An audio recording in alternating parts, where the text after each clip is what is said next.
Halo guys, welcome back to my YouTube channel.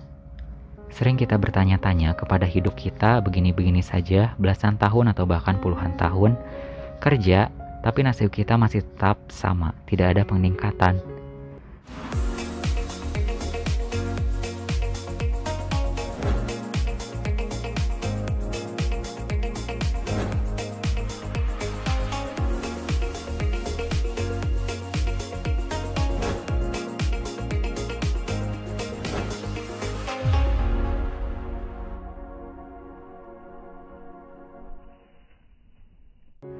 Apa kabar Anda? Saya doakan semoga selalu sehat dan senantiasa diberikan kemudahan dan kelancaran dimanapun Anda berada.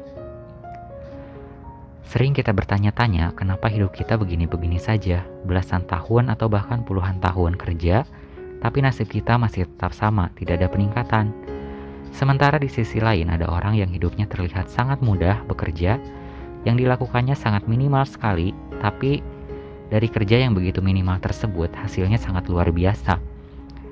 Apa bedanya? Kenapa bisa seperti itu? Padahal kita sudah berusaha dan berdoa supaya kurang apalagi. Bila Anda memiliki pertanyaan-pertanyaan seperti ini, maka sesungguhnya Anda tidak sendiri. Karena pertanyaannya demikian terpikir juga di benak banyak orang.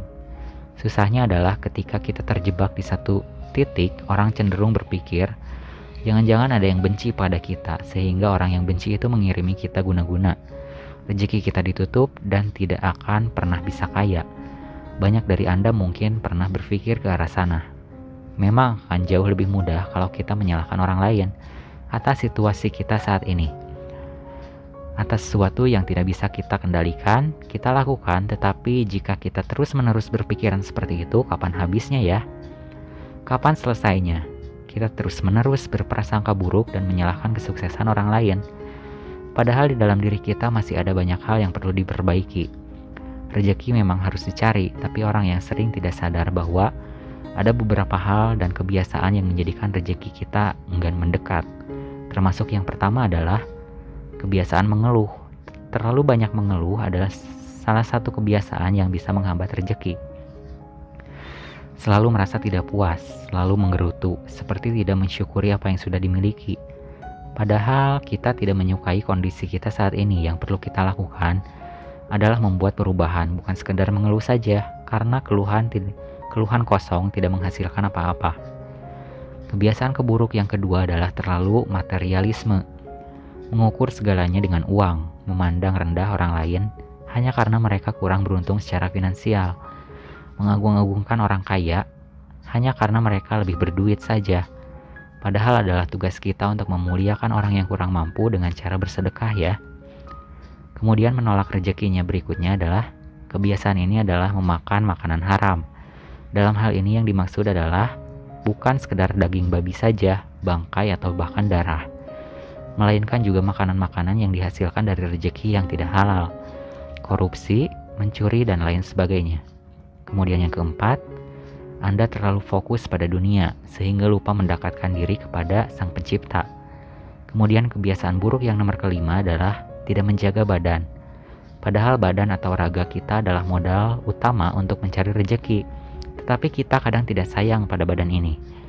Berolahraga malas, makan yang tidak sehat, mau merokok setiap hari, bahkan tidak segera berobat ketika jatuh sakit.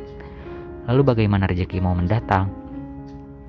Kemudian kebiasaan buruk yang keenam adalah suka bergosip. Dulu orang mengira bahwa perempuan saja yang selalu membicarakan urusan orang lain, padahal kenyataannya tidak seperti itu. Lelaki pun bergosip.